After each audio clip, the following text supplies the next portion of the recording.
What if one careless step sent you spiraling into another world, one of pirates, sea monsters, and impossible dreams? What would you do if you opened your eyes and the sky above you wasn't it the one you remembered? If the taste of salt on your lips wasn't tea from some summer beach but from the Grand Line itself? The last thing you remember is walking alone at dusk, a strange hum in the air, then light. Not blinding, but surrounding. Warm.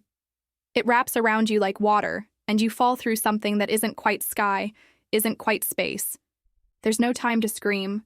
Just sensation. Just the feeling that something old and vast has noticed you. Then, impact. You wake up coughing. Your mouth is full of seawater. The taste is harsh, briny. You're clinging to driftwood. No, not wood. It's smoother, carved, the edge of a ship. Your fingers tremble as you grip the slick railing and haul yourself over. Muscles scream, clothes cling. Everything's wrong, and yet, right. You collapse onto the deck. The wood is warm from the sun, creaking beneath you. The scent of rope, dried fish, and ocean fills your nose. You look up just enough to catch the sight of a lion's head carved into the prow. A thought flashes. The going merry? The salty breeze confirms it. You're in the world of One Piece. A journey of dreams, danger, and destiny awaits as you sneak aboard the legendary Straw Hat ship. Take a deep breath, feel the ocean calling, and let's dive into your story. The Grand Line awaits. You roll over, gasping, heart pounding. For a while, you hear nothing but the gulls and the creak of wood on water. No one's noticed you, yet. Cautiously, you crawl toward the shadow of a barrel and press your soaked body behind it. You peek around. There they are. A boy in a red vest with a straw hat, laughing with wild joy as he bites into a hunk of meat. A green-haired swordsman sharpening a blade nearby, eyes half closed in thought. A long-nosed boy dancing in the sun, telling tales to no one in particular. And her, Nami. She stands at the railing, staring out at the ocean. Her hair glows orange in the sunlight. There's something different about her, calculated, guarded. Even in this moment of peace, she doesn't quite relax. You don't move for hours, not out of fear, though there is plenty of that, but because you know where you are now. It hits you with bone-deep certainty. This isn't a dream. Somehow, some way, you're here. In one piece. Time drifts like the tide. The ship sails steady, guided by a log pose strapped to Nami's wrist. The sun dips, then disappears. Lamps are lit. A feast breaks out. You slip into the galley when it's quiet, stealing a bit of bread. Hunger makes you reckless. You're halfway back to your hiding spot when something slams into your chest. You freeze. A hand is gripping your shirt. Nami. Her eyes are fierce, sharp as broken glass, and too clever by far. You try to speak, but she puts a finger to your lips. No sound. She drags you into the chart room, slams the door. Maps rustle. A Denden Mushi on the shelf clicks its eyes open but stays silent. What? Are you? She hisses. Not who. What? You stammer something? Anything. Her expression doesn't change. She stares at you like a puzzle. Then something flickers in her eyes. She lowers her voice. Where did you come from? You tell her, some of it, that you woke up in the water, that you don't know how, that you recognized her, the ship, that you're not from this world. Her gaze sharpens again. Her arms slowly lower. You're lying, but not about everything. You gulp. She paces the room. You can almost hear her mind turning, faster than any current. Then she turns back. I need someone who doesn't belong, she says. You blink. What? She leans close, eyes deadly serious. Someone the others won't suspect. Someone who can help me stop him. You don't need to ask who. Arlong. I'll give you one night, she says. Hide, watch, learn. If you're a spy, I'll feed you to Zoro. If you're real, maybe you'll be useful. Before you can respond, she's gone. You crawl back to your barrel, heart thundering. You stare up at the stars, confused and afraid, but also something else. A spark. You're here. Somehow, impossibly, you're part of this. And if Nami's willing to give you a chance, then maybe the story isn't written yet. The next morning arrives in a hush, broken only by the gentle slosh of waves against the hull. You awaken curled behind the same barrel, your muscles stiff, your stomach a knot of nervous energy and stale hunger. A den mushi chirps nearby with a sleepy yawn. Somewhere above deck, Luffy's laughter carries in the sea wind like a signal of everything still light in the world. You rise slowly, cautious not to make a sound. The going merry is quiet this early. Zoro's likely still dozing with one eye open, and Sanji's probably just starting to prepare breakfast. Your eyes scan for Nami. She emerges from the lower deck, a stack of folded maps under her arm. Her gaze flicks to your hiding spot for a moment, barely noticeable, and then away. Silent acknowledgement that your night of observation begins now. Over the course of the day, you stay low, crawling through the narrow underbelly of the ship, ducking behind crates, and listening. You learn more in 12 hours than you could have imagined. Luffy's carefree spirit masks a sharp instinct. Zoro speaks little, but everything he says carries weight. Sanji flirts and fusses over meals, yet watches every move like a hawk. Usopp talks big, but his loyalty burns bright. But Nami, she's another story entirely. You see it now. The mask. She plays along, jokes with the crew, and scolds Luffy with practiced irritation. But when her eyes wander to the sea, to the east, there's pain, there's fear. She traces her fingers along the edge of her tattoo at night when she thinks no one sees. You know the story. Arlong, her stolen village, her hidden deal to buy it back. But seeing it, feeling it, is different. The weight she carries is suffocating, and she still hasn't exposed you. That night, as the ship floats silently under a canopy of stars, you hear a whisper. Not a voice, a sound.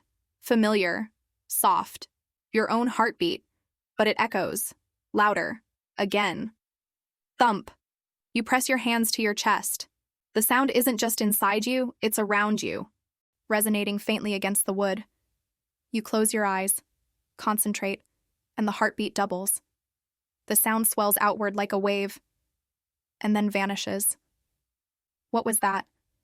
You don't have long to wonder. A hand clamps around your wrist and yanks you out of hiding. Zoro. He holds one sword, not drawn, but not sheathed either. His single visible eye narrows at you. Who the hell are you? You freeze, caught. Before you can respond, another voice cuts through the air. Zoro, I've got this. Nami. She steps between you and the swordsman, arms crossed, calm, confident, but her eyes flash something more. I've been tracking him. He's harmless. She turns to you, slowly. For now. Zoro doesn't like it. You can tell. But he shrugs. Fine. Your problem? Your mess. He gives you one last look, the kind that says, I'll be watching, then disappears back below deck. Nami says nothing for a long moment. Then quietly, come with me. She leads you into the map room once again, closes the door, and drops the act. Tell me what happened just now. Don't lie. You hesitate, then explain the heartbeat, the sound, how it echoed, how it moved. She stares at you for a while, then reaches for something in the drawer, a worn book. Devil fruits. She flips to a marked page and holds it up. Paramecia type, she murmurs. The echo fruit. The user can manipulate sound vibrations, amplify, mirror, suppress, redirect. It was never confirmed to be real, but I've read about it. You blink, heart racing. That's what you felt? You have no idea what this means, she says, voice low. Arlong relies on surveillance. He hears everything. If we can disrupt his hearing, his sonar network, his command. She trails off, eyes scanning your face. You could help me take him down. There it is. The moment. The choice. You don't hesitate. I'll help. She nods once, sharp and decisive. Then you'll train. You'll learn to control this. And until we reach my home, you stay hidden. You're a ghost, understand? You nod. That night, your training begins. She starts simple, identifying sounds across the ship. She claps, snaps, stomps, and watches you try to mirror each with your own body, forcing vibrations into the wood or air. Sometimes it works. Sometimes it knocks you flat. But you push through, and she watches. Not just to measure progress, but for something else. Hope. Training with Nami becomes its own kind of rhythm.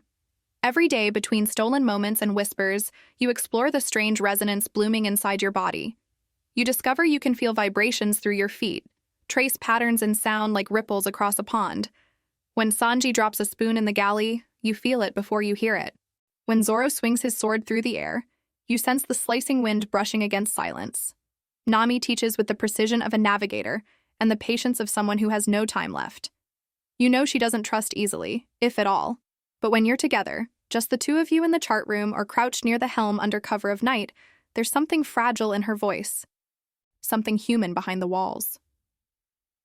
"What did Arlong do to you?" you ask once. Barely a whisper, more vibration than breath. She stiffens. Her fingers grip the edge of a map until her knuckles go white. For a long moment, you think she won't answer. Then, "He made me a deal." Her voice is brittle, sharp.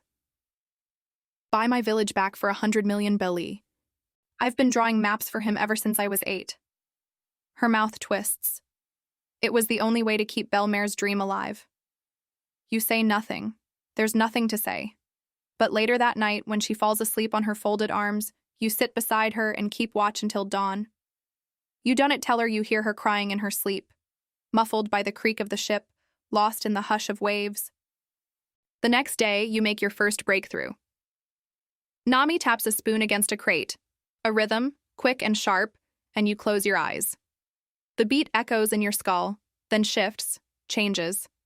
You press your hand to the deck and push. The sound vibrates outward, bouncing off the mast, the sails, and the ship's hull, then returns to you in a wave. You feel the ship's shape like a sonar. You could map the Mary's interior with your mind alone. Nami stares at you. "You felt the whole ship, didn't you?" You nod. She whispers almost to herself, "This could work." But not everyone is convinced. Usopp nearly discovers you while searching for screws. You duck beneath the floorboards as he mutters about ghosts on the Mary. Zoro glares too often in your direction, like he knows something isn't right. Even Sanji catches Nami giving you food under the table once. He says nothing, but his narrowed eyes speak volumes. The crew trusts Nami. They don't question her. But that trust is thinning. The closer the ship draws to the East Blue, the more distant she becomes. Even Luffy notices. "Nami's acting weird," he says, mouth full of meat.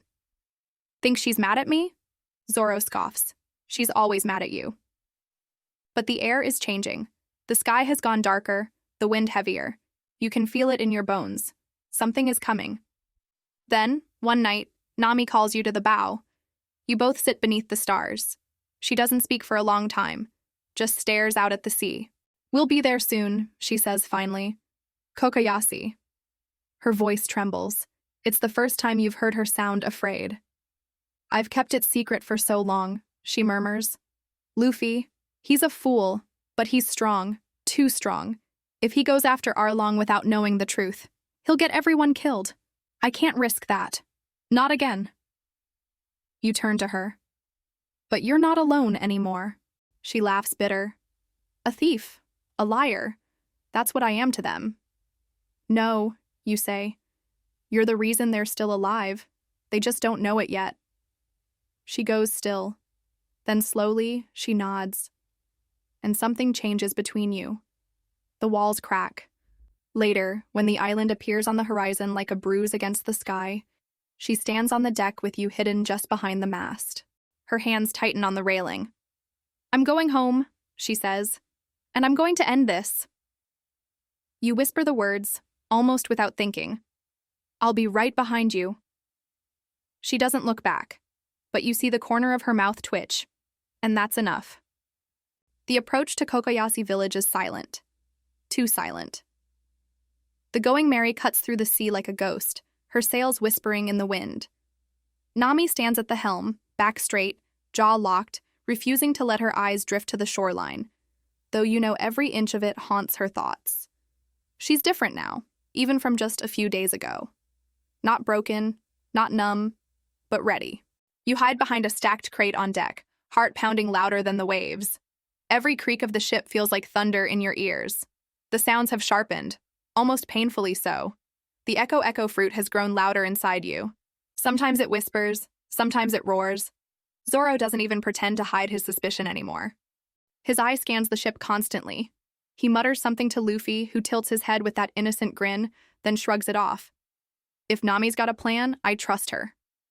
You wish you could feel as confident. The ship anchors offshore. Nami steps into the small dinghy alone. Luffy moves to follow, but she stops him with a hand on his chest. Just wait, she says. You can hear the crack in her voice. Just barely. She rows alone toward the beach. You slip off the Mary's far side into the water, moving in parallel. Your strokes are awkward, but quiet. You stay in the dark, under the dock, watching. The village hasn't changed much since the anime, but now it's real. The broken windmill, the weather-worn houses, the looming shadow of Arlong Park beyond the trees. Everything smells of salt, damp wood, and fear. You watch Nami walk the path up the hill, past the field where bell-mère once raised tangerines. She kneels before the grave. You shouldn't eavesdrop, but your ability doesn't give you a choice. I'm sorry, she whispers. I'm so close, but I can't do it alone anymore, and I'm scared. Her voice shakes. You feel it in your bones, your blood. Echoes of sorrow pulsing through the air. I found someone, she says. 2, maybe. Luffy. And someone else. Someone strange. You blink. She might be the difference. Your breath catches. She thinks of you that way?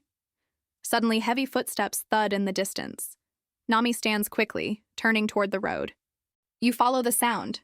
3 fishmen, brutish and armored, approaching with spears slung over their backs. She wipes her face, straightens and greets them with the cold, practiced sneer you've come to recognize as her mask. Back to work, witch? One sneers. She doesn't flinch. I'm here to deliver more maps. Another grabs her arm, too tight. Arlong wants to speak with you. You nearly move. But Nami doesn't. She yanks her arm free, already turning, striding down the path toward Arlong Park with her head high. You wait. Count the moments. Then you slip from under the dock, water trailing from your clothes, and sprint low through the brush toward the village. You're caught before you can reach the gate. Stop right there. Genzo. You freeze, his pistol already aimed at your chest. The man's weathered face hardens further when you step into the light. You're not from here. You raise your hand slowly. I'm not. But I'm with Nami. She trusts me. He narrows his eyes. She doesn't trust anyone. She does now, you say quietly. He studies you. You feel the tension in the air. The way his finger hovers near the trigger. Then, with a slow exhale, he lowers the weapon. If you're lying, I'm not. He leads you through a back alley, keeping you hidden. You explain quickly. Nami's plan, your power, what you've trained to do. Genzo listens with the stoicism of a man who's lost too much to hope lightly. She's not the same girl we raised, he says at last. But maybe that's a good thing. You ask him to help you train. And he does. The next 2 days are chaos. Blades clashing in the forest at night, hiding under floorboards when fishmen patrol the village, striking coconuts with sonic pulses and using reflected vibrations to track motion through walls. Genzo has you sprint the length of the village while carrying bells, teaching you to cancel their sound with your power so you move silently. You want to take down Arlong's scouts? You'll need to be invisible. And slowly, you start to be. One night, while meditating by bell-mère's old grove, something changes. You close your eyes and breathe. A whisper, not in words, not a voice. It's emotion. A thread of fear, a ripple of pain. You reach toward it, not physically, but with whatever sense the fruit awakened, and you feel it pulse back. Nami. She's afraid. You bolt toward the source. She's just outside Arlong Park's outer fence, speaking in hushed tones with Nojiko. You stop short, hidden behind a palm tree. Your ability lets you hear clearly. I can't stall much longer, Nami says, voice shaking. If I give him that last map, he'll go after Lugetown. Nojiko grabs her hand. You don't have to do this alone anymore. I do, Nami says bitterly. I started this. I'll finish it. You step out. No, you say. They both jump. Nojiko grabs a rock, but Nami stops her with a hand. It's okay, she says. She's with me. Your eyes meet hers. I told you I'd be right behind you. She looks at you, her defenses cracking. Then she nods. Together, you look out at Arlong Park. It's time. The sun barely crests the horizon when the plan begins. You, Nami, and Nojiko sit huddled in the overgrown ruins of an old storage shack on the outskirts of Cocoyasi. A thick canopy of banana leaves and rusting metal keeps you hidden from Arlong's watchtowers. The sea air is tense, sticky, electric. You can feel the vibrations of fishermen' footsteps on the patrol planks half a mile away. You've tuned your senses to the point where the very soil hums with warning. We'll need to hit their comms first, Nami says, voice low and sharp. The Den Mushi in the southeast tower. It's how they monitor all village movement and Arlong's orders. You nod. I can silence it. Use my echo pulse to mask the kill signal. Make it seem like a natural disruption. Nojiko looks between you, lips tight. You're both insane. We're just tired, Nami murmurs, and we're done playing his game. You split. Nojiko heads back to the village to calm the elders and keep any suspicion off your movements. Nami slinks toward Arlong Park, maps in hand. One last show, one last lie. And you, cloaked in the rust-brown cloak Genzo gave you, make your way along the edge of the jungle, tracing the vibrations of the patrols, their careless rhythm bouncing along the wooden pathways and brittle reeds. You move silently. Every step is calculated. Every shift in the wind becomes a whisper in your mind. You've never felt this alive. The tower looms like a broken tooth above the jungle. At its top, a Den Mushi blinks sleepily, antennas twitching. You crouch low at the base. Close your eyes. Focus. Thrum. You send a pulse outward, like a sonar wave, gently touching the wooden beams, the screws in the walls, the wiring that feeds into the Mushi's socket. You hear the fishman operator snoring inside. Perfect. You press your palm to the wall. Pulse. Again. You shift the frequency of the tower's natural hum, enough to mimic static. The Mushi stirs, emits a low squawk, then goes limp. Cut off. One piece of the puzzle falls. As you retreat into the brush, your heart begins to pound again, but this time, it's not from nerves. It's from her. Nami is walking into the lion's den. You return to the hiding spot near the village's old east field, where Genzo waits. He's armed, rough-bearded, and stone-faced as ever, but when you report success, he actually nods in approval. Arlong's gone too long without real resistance, he says. That ends today. Then a shout cuts through the morning air. From Arlong Park, you leap up. Nami! No, Genzo says quickly, grabbing your arm. That's the signal. She's moving. Sure enough, the villagers begin to stir. People peer from windows, whispering. For the first time in years, the village holds its breath not in fear, but in anticipation. You and Genzo rush across the outer forest line toward a hidden entrance, an old aqueduct tunnel buried in vines. You slide into the narrow crawl space, vines slapping your face, water dripping down your neck. You crawl behind him until the stone gives way to a damp corridor that opens into the underbelly of Arlong Park. Moss-stained columns, dark algae-covered tiles, forgotten back passages. Here, the fishmen don't patrol. They think no one dares to. They're wrong. You reach the far hall just as chaos erupts upstairs. Voices, shouting, screams. Then, you hear her. I'm done working for you. Nami's voice ricochets through the structure, and your body seizes with energy. Her fury is palpable. Her pain, a storm. You feel it deep in your chest. Your echo power responds involuntarily, vibrating in harmony, resonating with her rage. You grit your teeth and push the energy down, focusing it into your limbs. Genzo hands you a pair of dull iron rings, makeshift tonfas, weighted at the ends. Not swords, he mutters. but good enough for what you do. You grip them tight. Let's go. Together, you crash through the lower hatch into the open yard of Arlong Park, and you see her. Nami stands at the center, eyes blazing, the stolen maps scattered at her feet like the ashes of her former chains. Arlong looms over her, jaw clenched, teeth bared, his long nose casting a cruel shadow. Behind him, rows of his fishman soldiers close ranks. Zoro and Sanji are already there, battered but standing. Luffy hasn't arrived yet. Your arrival shifts the air. Nami's eyes widen. What are you? You step beside her, spin your tonfa once, then slam them into the earth. Boom! A wave of sound pulses outward, knocking a full row of fishmen off balance.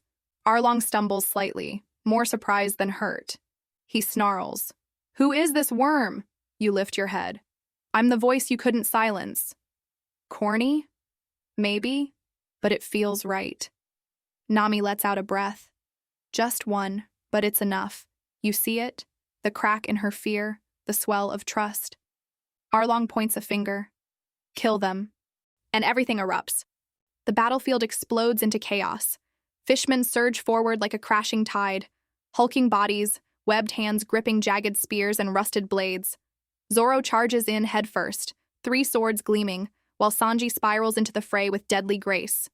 Nami stays close to the wall, ducking low, slashing a path with a stolen dagger as she moves to free a cluster of imprisoned villagers bound in chains.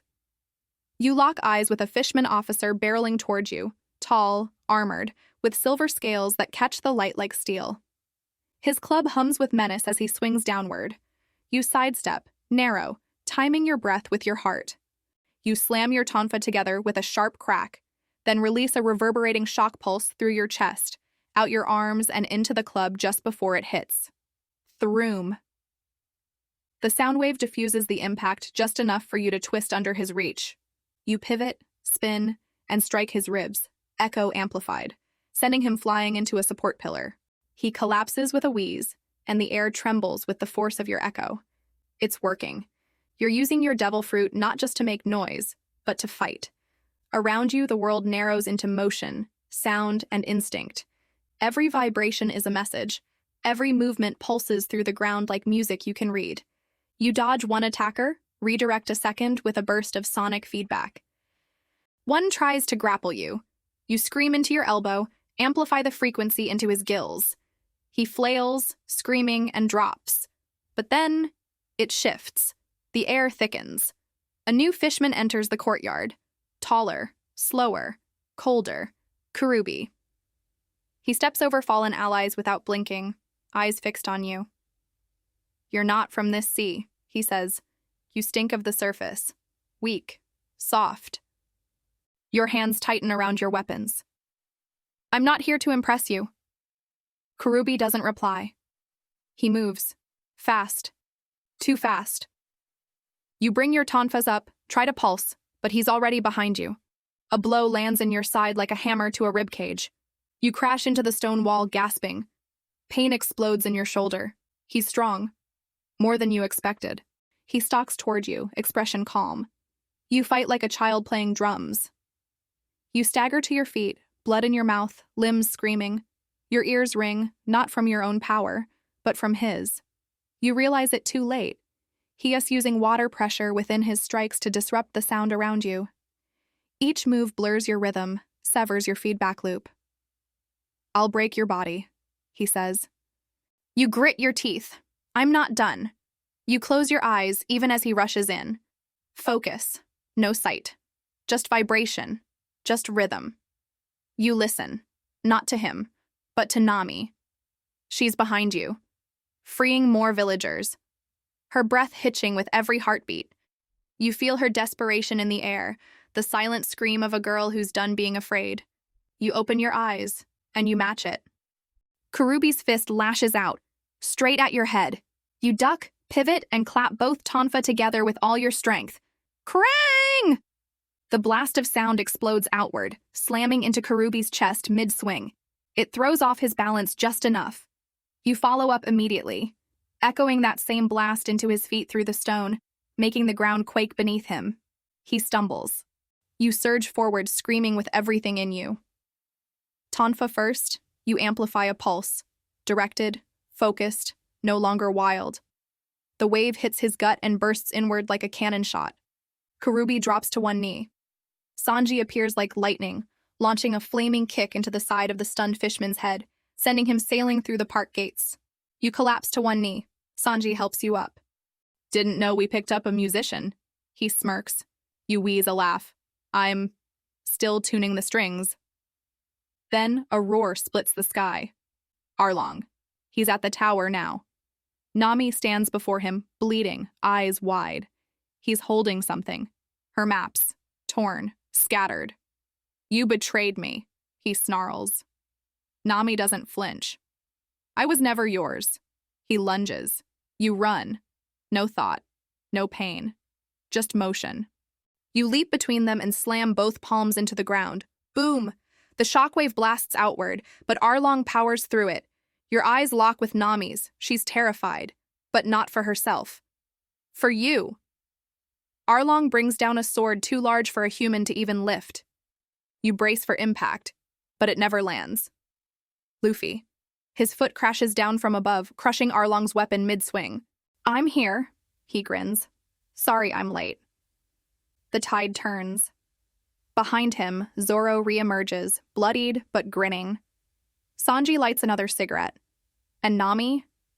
She steps back, touches your shoulder, and whispers, "Don't leave my side. You won't. Not now. Not ever." The final battle ignites like a spark to dry sails. Luffy lunges at Arlong with wild, furious momentum, his punches elastic and devastating. You've seen him fight before in the show, but nothing prepares you for what it feels like when he's right in front of you. His fists thunder through the air, each one slamming into Arlong with bone-rattling force. And still Arlong doesn't fall. You and Nami retreat behind a crumbled section of wall, heart hammering. Your side aches, your limbs throb, and your body trembles from overuse of the Echo fruit. But you're not done. Not yet. Nami, you say between breaths, he's too fast. I can't disable him directly. Nami's eyes flick to the spiraling tower in the center of Arlong Park. We don't have to. If we take out the tower, he loses his command post, his advantage. You remember the layout. The spiral tower amplifies sound across the park. It's why Arlong always knows what's happening. His sonar command center. You don't even hesitate. I can overload it. She grabs your wrist. You'll die if you go in there alone. I won't, you say, staring into her eyes. Because you'll guide me. Nami's mouth tightens. Then she nods. As Luffy and Arlong crash into each other like titans, you sprint toward the base of the tower. Fishmen scream after you, but Sanji intercepts them with fiery kicks. Zoro stands atop a collapsed column, bloodied and grinning, cutting down anything that moves. Nami scales the outer wall of the tower with a rope she snatched from the courtyard. You take the stairs, each one creaking under your steps as you ascend toward the control platform at the top. It's quieter up here. Too quiet, as though the very air is holding its breath. You step into the round observation chamber. Maps are everywhere, hanging from strings, pinned to the walls, layered in inked precision. A Dendenmushi croaks on the far table, half asleep, lazily twitching. And in the center, a spiraled sound amplifier. You touch the base. It vibrates with the echo of 100 voices. This is Arlong's eye, his ear, his grip on the entire island. You breathe deep. Close your eyes. Then you let go. The sound builds in your chest like a storm surge. You channel every vibration you can summon, every echo, every pulse, every beat of your blood. You let your tonfas fall to the ground. You don't need them now. You plant both hands on the spiral base, and you scream. Not in rage, not in fear, but in freedom. The sound that bursts from you is not noise. It's music. It's your will, vibrating through every fiber of the tower. Your fruit activates at full power, and the chamber goes white with sonic light. The spiral cracks, splinters, then shatters. A blast of sonic pressure erupts outward. The maps combust into the air like feathers. The Dendenmushi explodes with a shocked chirp. Outside, Arlong stumbles. Luffy pauses mid-strike as the sonic boom washes across the courtyard. The ground vibrates. The entire park shakes. Fishmen fall to their knees, covering their ears. Nami watches from her perch on the tower's outer wall, mouth open in awe. Arlong's sonar is gone. The battlefield changes. Nami slides down beside you as the dust settles. You're slumped against the broken pillar, ears ringing, chest heaving. Her hands grab your shoulders. Can you hear me? Are you okay? You nod weakly. Just rebooting. She lets out a shaking laugh, half relief, half adrenaline. Then Arlong roars again, furious now. Hurt, cornered. Luffy grins. Now you've got no tower, fish face. He launches into the final phase of the fight. You and Nami watch from behind the wall, too spent to move, your power depleted. But you don't need to interfere. This fight is Luffy's now, and he wins. With one final scream, Gomu Gomu no Ono, he brings his foot down like divine judgment and smashes Arlong straight through the map room floor. The park collapses inward with a deafening crash. Silence follows. You hear only the wind. Then, cheers. Villagers flood through the gate. You push yourself to your feet as Nami stands beside you, her mouth trembling. She doesn't cry, not yet. Instead, she turns to you and whispers, "You helped me break the tower." You shake your head. "No, you built the strength. I just gave it sound." She exhales. Then, as if something invisible lifts from her chest, she leans forward and hugs you. It's not romantic. It's not dramatic, it's earned. You hold her tightly, feeling the final echoes of Arlong's reign fade into nothing. The storm has passed. The morning sun rises over Cocoyasi village with golden warmth, casting long shadows over broken stone and shattered chains. Arlong Park lies in ruins, crumbled walls, splintered wood, and the collapsed tower still humming faintly from your final blast. Smoke curls lazily into the sky. The sea breeze, once tainted with fear, carries the scent of tangerines and salt again. You sit at the edge of the village well, legs trembling from exhaustion, sipping water Nojiko brought you in a chipped mug. Your ears are still ringing faintly, the aftermath of your sonic surge leaving behind a dull echo in your bones. But you're alive. And Arlong is not. The villagers gather in the square. They look to Genzo first, whose chest swells with pride as he nods toward Luffy and his crew. Then, unexpectedly, to you. Whispered voices trail behind their glances. The stranger, the sound fighter, Nami's shadow. You shift uncomfortably. You didn't do this for glory. You barely understand why you're even here in this world, but then you see her. Nami stands beside bell-mère's grave. She kneels quietly, one hand on the stone, her head bowed. You can't hear her from this distance, but you don't have to. Her body speaks volumes. The burden she's carried for years. The secret, the sacrifice. It's gone now. Broken like the tower you destroyed. You rise and approach slowly, footsteps crunching soft soil. She hears you coming and doesn't turn but speaks softly. I never thought I'd see this day. I never thought I'd be in this world, you reply, just as quiet. She chuckles under her breath. Fair enough. A pause. I always wanted someone to see me, she murmurs. Not just what I do for the crew, or what I steal, or how I smile, but the real me. The girl who lost her mother and pretended to be strong every day since. You kneel beside her. I saw her the first time you defended me. She looks at you, eyes shining. I didn't want anyone to know how scared I was, she admits. But you never looked at me like I was weak. You're not, you say. You're the strongest person I've ever met. Silence stretches between you. The wind rustles the trees around the grove, and a single tangerine drops to the soil nearby. She finally exhales and stands. Come on. There's something you should hear. She leads you back to the village square, where Luffy is seated cross-legged in front of the crowd, gnawing on a bone the size of a chair leg. Zoro leans against a wall with a bandage over his ribs. Usopp reenacts his own heroic battle to a rapt audience of children, and Sanji flips a battered pan in the remnants of a makeshift kitchen. You expect her to say something formal. Instead, she walks straight up to Luffy and drops her old tattooed armband at his feet. I'm done hiding, she says. Luffy looks up. We never asked you to? She smiles, eyes wet. Then she turns to you. I want her to stay, she says firmly. She helped me end Arlong. She saved me more than once. She belongs on this crew. Zoro raises an eyebrow. She's the one with the weird sound powers, right? She almost flattened me, Sanji mutters, rubbing his jaw. Usopp shouts, She shorted out a tower! With her voice! That's way cooler than anything Zoro did. Oi! Luffy stands. He walks over and tilts his head at you, eyes wide with curiosity and something else. Something more. Trust. You want to come with us? He asks simply. The question is heavier than it sounds. This world, this sea, this ship, these people. They're everything you never knew you were missing. It's dangerous, it's wild, but it's real. You nod. Luffy beams. Then welcome aboard. That night, a bonfire blazes in the village square. Music rises. Real music this time. Laughter, clinking glasses, songs off-key but full of joy. The villagers celebrate freedom with reckless abandon. You sit on the steps of the old windmill as Nami drops beside you, shoulder brushing yours. She hands you a drink. To the next adventure, she says.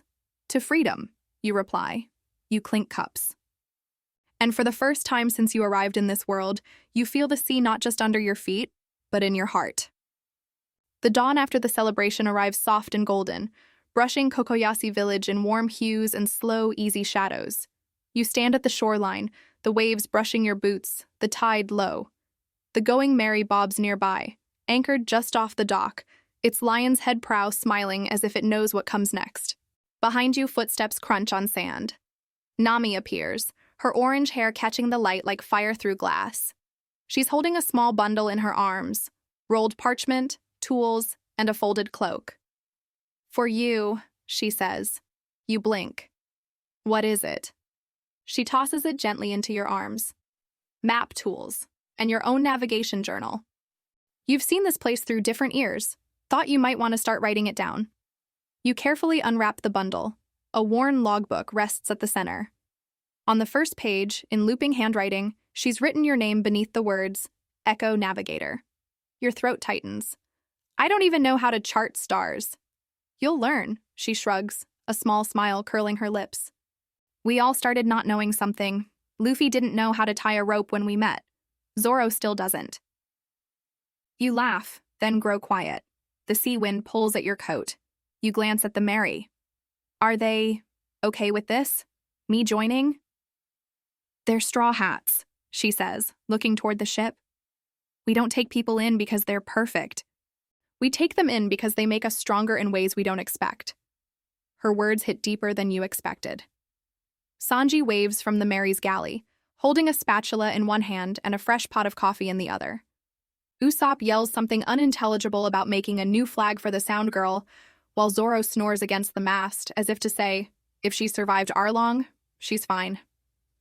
Luffy stretches across the deck, smiling as he watches a bird fly overhead. No questions, no doubts, just belief. You turn to Nami. Do I really belong here? She steps forward and reaches out, brushing your wrist, fingers light. You broke Arlong's grip on my world, she says. You heard me, you understood me when no one else did. That's what it means to belong. You swallow hard. Then, footsteps echo behind you again. Genzo and Nojiko approach, quiet and firm. Genzo's arms are crossed, but there's a glimmer of something like pride behind his frown. Nojiko wears a crooked grin and carries a small box. Nojiko hands it to you. From the villagers. Inside are a few belly, a compass charm, and a scrap of cloth with the bell-mère family symbol stitched into it. To remind you where your voice first found purpose, she says. Genzo clears his throat. Don't waste it. You nod, too moved to speak. When you board the Mary, the crew greets you not with fanfare, but with routine. Luffy tosses you an apple. Usopp argues over where to hang your hammock. Sanji asks if you're vegetarian, then ignores the answer and starts cooking anyway. Nami shows you where the maps are kept. The ink, the rulers, the tools. I'll teach you, she says. Not just how to read the seas, but how to find your own path in them. You help her adjust the log pose, and for a moment, The two of you stand at the helm together, fingers brushing. The sails catch the wind. The village grows smaller behind you. You think of bell-mère's grove, of Arlong's tower collapsing under your scream, of the moment your world changed. Not when you arrived here, but when you chose to fight. You're no longer hiding. You're moving forward. As the going merry sails into the endless blue, your senses stretch outward, not just to listen for danger, but to feel the rhythm of your crew. The laughter, the banter, the bickering, all of it forms a melody only you can hear.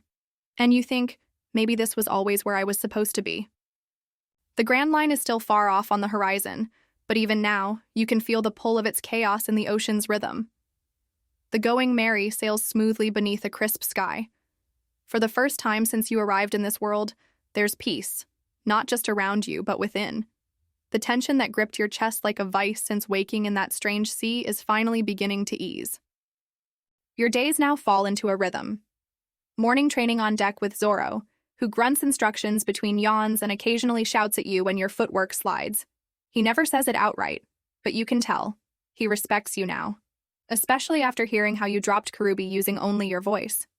Your technique's still sloppy, he mutters one day, wiping sweat from his brow. But I've seen worse. You've got guts. Afternoons are spent with Nami, who holds you to an even higher standard. She teaches you how to read the sky, how to listen to the sails, how to trace wind direction not just with instruments, but with instinct. You soak it up, every chart, every story of whirlpools and sea kings. Some nights, she catches you alone, whispering into your palm and trying to generate subtle, controlled pulses from your echo fruit. You're pushing too hard, she says quietly. Sound isn't just force, it's emotion. Listen first, then answer. You take her words to heart, because with her, it's never just about control, it's about trust. You're beginning to find your place, not only as a fighter, but as a listener. On this crew, that matters. You use your fruit now in small ways, fine-tuning your abilities. You've learned to create an invisible sound bubble around Nami's map table, so she can work during storms without interruption. You can pinpoint Usopp from 3 decks away based on his humming alone. Sanji's footsteps always drag slightly on the right side when he's hiding a limp. The merry has become your instrument. One night, while the crew sleeps under a navy sky, you climb up to the crow's nest, your journal in hand. The stars shine sharp and clear, the sea calm and endless. You sit quietly, writing. Today I realized I'm not here by accident. I'm not here to spectate. I'm here to change things, to hear what others silence, to give voice to what matters. You pause, then add one final line. I'm not an echo anymore. I'm the source. Below, you hear Nami's voice float up, gentle and drowsy. Still writing up there? You grin to yourself. Just thinking. She laughs softly and you can hear the smile in it. You're always thinking. You close the journal and lean back, letting the sea lull you into stillness. The stars spin slowly overhead, and the ship creaks like it's breathing. Then, on the edge of hearing, something changes. A pulse. A voice. It's distant, barely there, but it's real.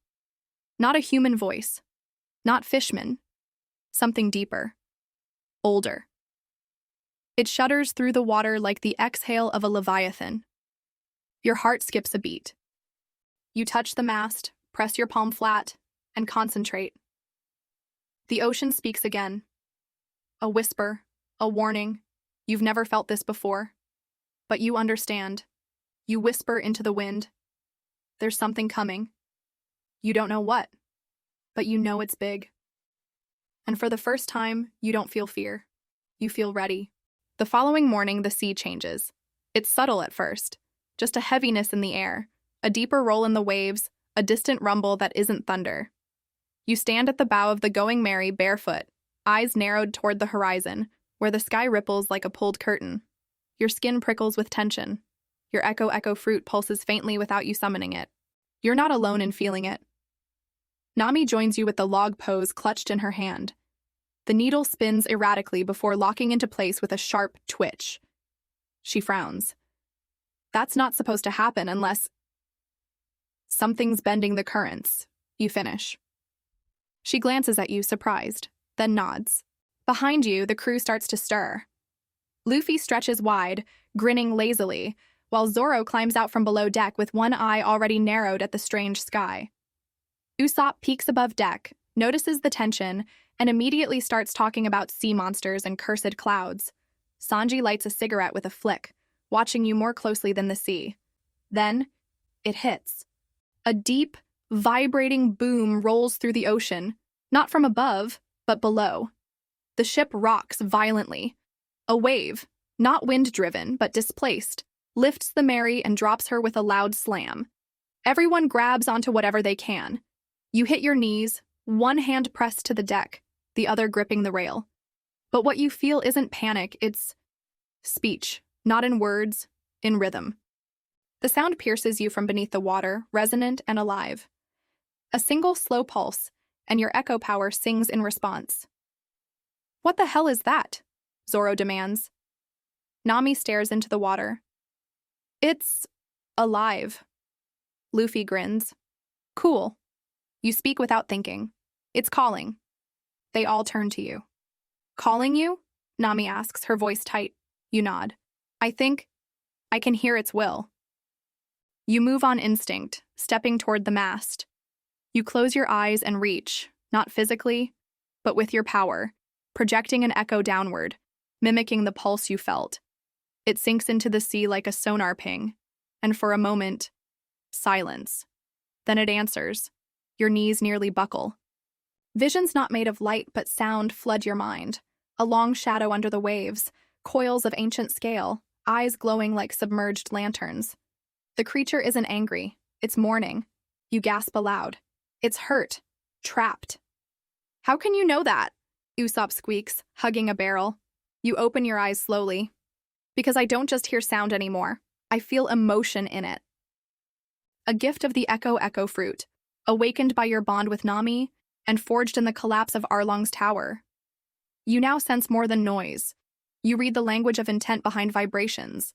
It's how you knew Nami's courage before she ever showed it. How you felt the villagers' fear even when they smiled.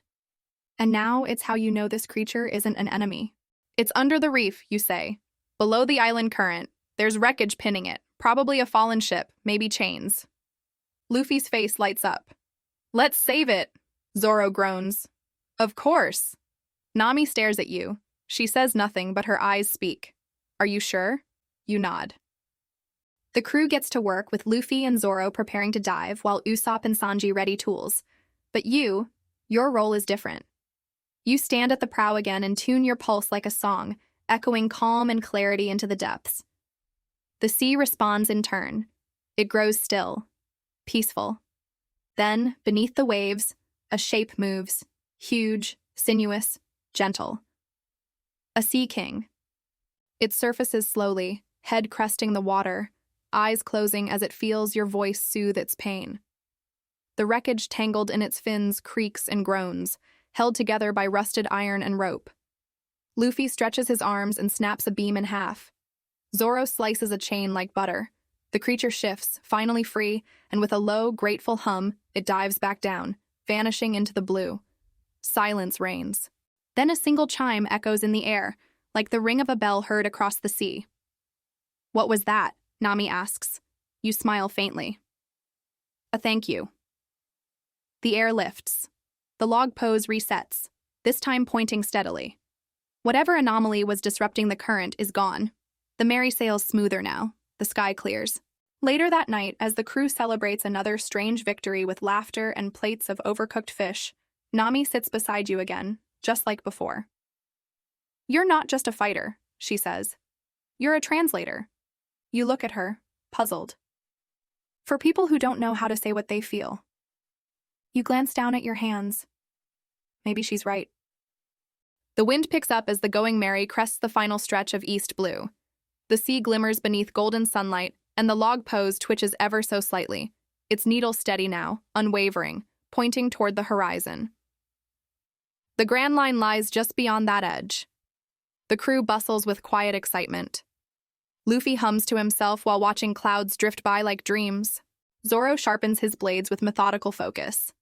Sanji adjusts the food stores. grumbling about spices and meat rations. Usopp fiddles with some new contraption he insists is essential for Sea Kings. But something's different now.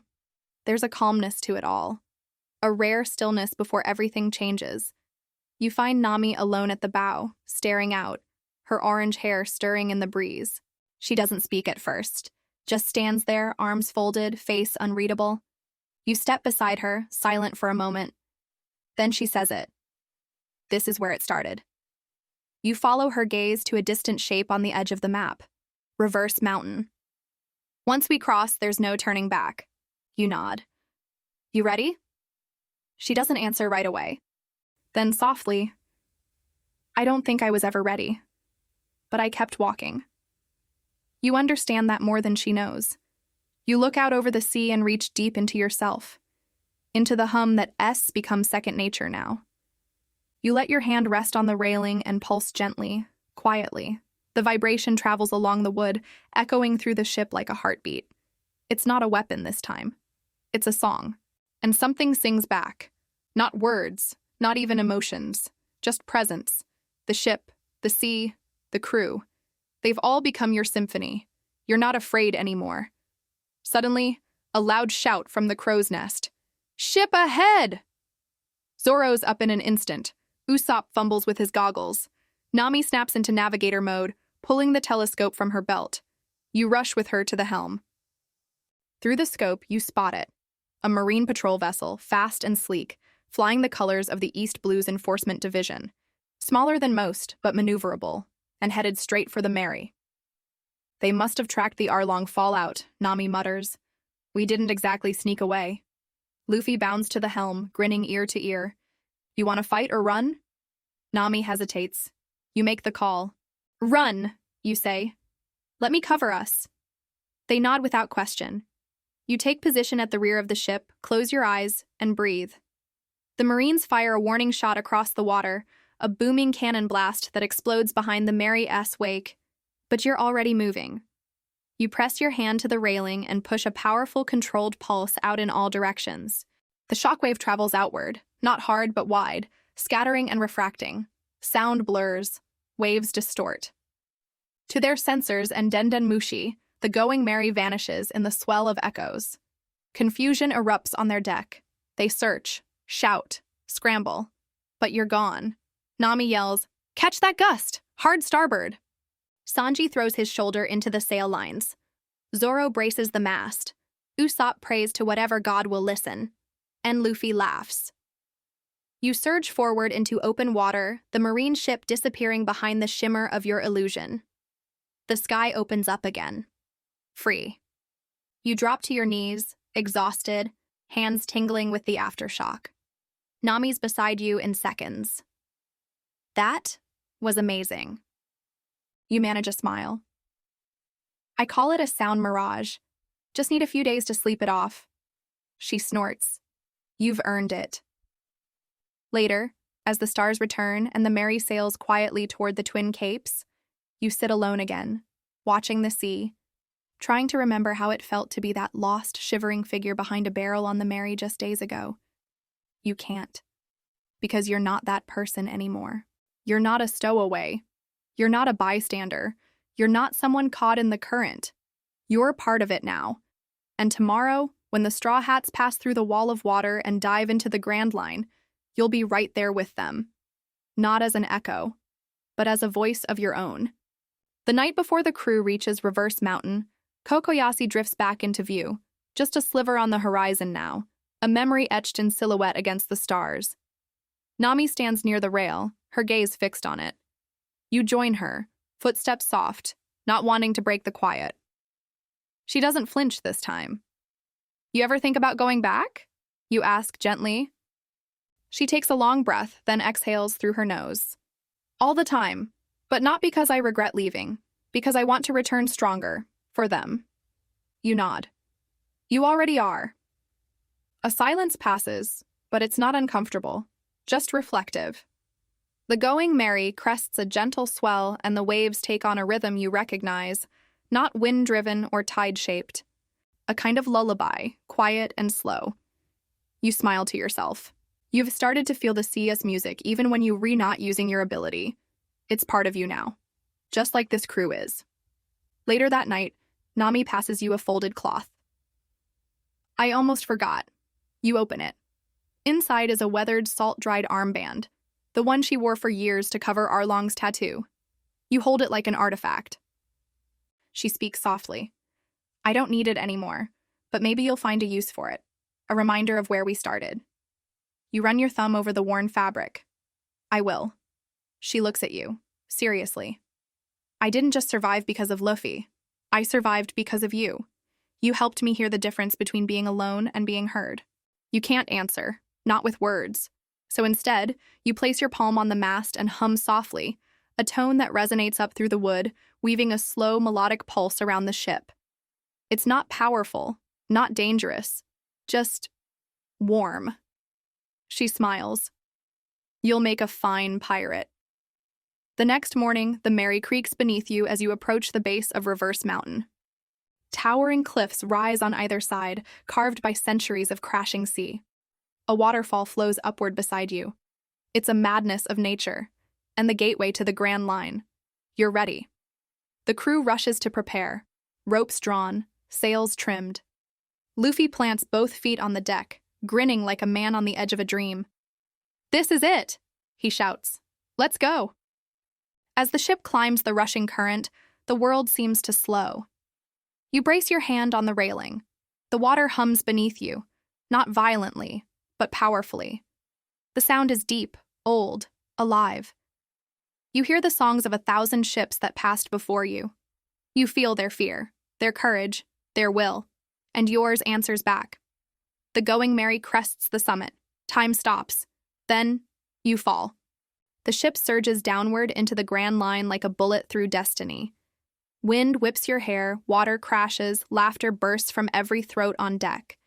And when you finally level out, when the seas calm and the sun breaks through the clouds, you feel something in your chest. Peace. You did it. You changed a story the world thought it already knew. And in doing so, you found yourself. Days pass and the Grand Line reveals its true nature. Chaotic, wild, and full of impossible wonders. You face sudden snowstorms under sunny skies, islands where gravity pulls sideways, and sea beasts the size of castles. But the Going Merry holds strong, and so does the bond among the crew. For the first time, you feel like a real straw hat. Nami tests your skills every day. She'll point at 2 places on a chart and ask, what's the quickest current line between them? Or, what would the echo of a metal hull tell you about water pressure near a whirlpool? You get some of it wrong, of course, but you get better. Your power, too, begins to evolve, not in leaps, but in layers. You learn to refine vibrations into lines, long, narrow strands of directed sound. You can snap ropes with a high-pitched resonance or silence an entire room with a single dampening pulse. You discover that in moments of deep calm, real emotional stillness, you can even hear below the surface of people's voices. Truths they won't say, but can't help carrying. One night, while charting a new route on the Mary's deck under dim lamplight, Nami sits beside you with a mug of steaming tea. She's quiet at first, watching you sketch the curve of an island's reef line from memory. I used to think I'd always be alone, she says suddenly, that my dreams were just too big. You glance at her. They're not. She smiles faintly. Not anymore. A moment passes. Then she speaks again, softer now. I want to draw a map of the whole world, not just to chart it, but to understand it. Every coastline, every culture, every current. All of it. Connected. You nod slowly. You want to hear the world sing. She looks at you. Her eyes shimmer, and this time the smile reaches them. Yeah, I do. She sets down her mug, leans over, and points to your chart. You know this part here? That's where I nearly gave up. Before Arlong. Before Luffy. Before you. I stood on that cliff and thought, it would never change. You place your hand on the map beside hers. And now you're changing everything. She exhales. I guess we both are. You laugh quietly. A navigator and her sound weapon. Not the most traditional combo.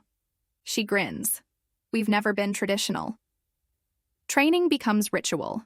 Sanji builds you high-protein meals laced with obscure spices to help stabilize your blood flow after large sonic pulses. Zoro spars with you, forcing you to redirect the echo of his blades through your tonfas, sharpening your timing and balance. Even Usopp contributes, a bizarre headpiece fitted with tuning forks that you end up repurposing into a directional feedback sensor. But it's with Luffy that something new emerges. During a storm, lightning cracks too close to the mast. The ship rocks. The sky screams. You're thrown against the rail, and suddenly, Luffy is there, his hand on your shoulder. "You okay?" he asks. You nod. "That sound, it was so loud it nearly knocked me out." He tilts his head. "You can hear everything, can't you?" You nod again. He looks out at the waves, then says something that lodges in your mind. "Then maybe that means you will hear the thing we were all chasing before the rest of us do." You don't ask what he means. You just understand. One quiet afternoon, Nami hands you a new armband. Not the old one, the one soaked in history and pain. This one is new, ocean blue, embroidered with gold stitching that reads in tiny, winding cursive, Echo. "Your name," she says simply. You take it with reverence, not just as a gift, but as a sign.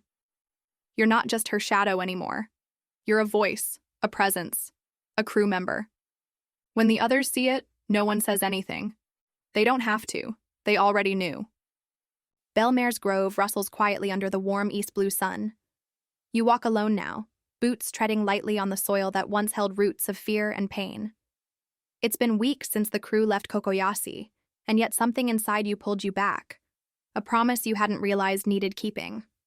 The Going Merry waits anchored offshore, a dot in the bay, sails furled. Nami gave you a day. "You'll know when it's time to go," she said with a soft nod. "I trust you." You pass the broken fence line, the half-rebuilt gate, and step into the grove. The tangerine trees are fuller now. New leaves have begun to grow where old wounds once sat. The breeze smells sweet, like fruit, soil, and salt. You stop before the weathered stone with bell-mère carved into it, faint but proud. You kneel and place your hand against the grave. No pulse, no sound, just silence, but not an empty one. You close your eyes and whisper, "She's safe now." You reach into your coat and pull out the weathered journal, the one Nami gave you on your first real day aboard. You flip to the back page, rip it out carefully, and place it beside the stone. Written in your hand, beneath a traced spiral echo pattern, are the words, "She never gave up. Neither will we." You press your palm gently to the earth and release the softest sound you've ever created. A single, drawn-out note of peace. It hums into the ground, into the trees, into the sky, and fades like mist. Then, behind you, footsteps. Nojiko stands at the grove's edge, arms crossed, the corner of her mouth lifted in a tired smile. "You came back." You nod. "She needed to hear it," you say. Nojiko steps closer, her eyes gentle. "We all did." You walk together through the field. She catches you up on the village, how they've started rebuilding not just homes but spirits. "The children ask about you," she says. "The girl with the sound powers, the one who helped Nami come home." You smile. "They can call me Echo." She gives a soft chuckle. "Fitting." At the shore, Genzo waits with a small boat and an even smaller expression. He says nothing as you climb aboard, but as you push off, he mutters, "You're always welcome here." You meet his eyes. "Thank you." The row back to the Mary is calm. The water carries you gently, the current respectful. The ship grows larger with each pull. You hear laughter above deck. Sanji is teasing Usopp, Zoro's snoring, Luffy's singing badly. And Nami? She's at the railing. Waiting. You climb aboard and she's there to meet you. "How was it?" "Quiet," you say. "Good quiet." She nods, then lifts a rolled scroll in one hand. "New island, new adventure. You ready?" You grin. "I am now." She starts to walk away, then stops, turning halfway. "Echo," she says, trying the name out. "It suits you." And with that, she rejoins the crew. You pause for a second more, hand brushing the Mary's railing. The wood vibrates softly beneath your fingers, like it's welcoming you home. You take a deep breath and follow. The Grand Line is many things. beautiful, cruel, mysterious. But for you, it became the place where you learned what it means to choose who you are. You began as a stranger, a stowaway, a ghost in someone else's story. But now, you're a straw hat, not by title, not by bounty, not by force, but by the bond you've built, the pain you've helped heal, and the voice you've found in yourself. You didn't just witness history, you changed it. You helped Nami tear down her chains. You stood between Arlong and the person he thought he owned. You turned your strange new gift into something real, something powerful, something true. And in the quiet moments, the ones between battles, between storms, you became the echo that others followed. Not because you shouted the loudest, but because you listened, and in listening, you were able to guide. As the Going Merry sails on to the next island, and the next after that, you know this. There's no going back. Not to the old life, not to silence. Because the ocean remembers you now. And you remember who you are. This was your beginning. So tell me, what will you do next now that the sea sings your name? Take a breath. Feel the current in your chest, and let your story sail on.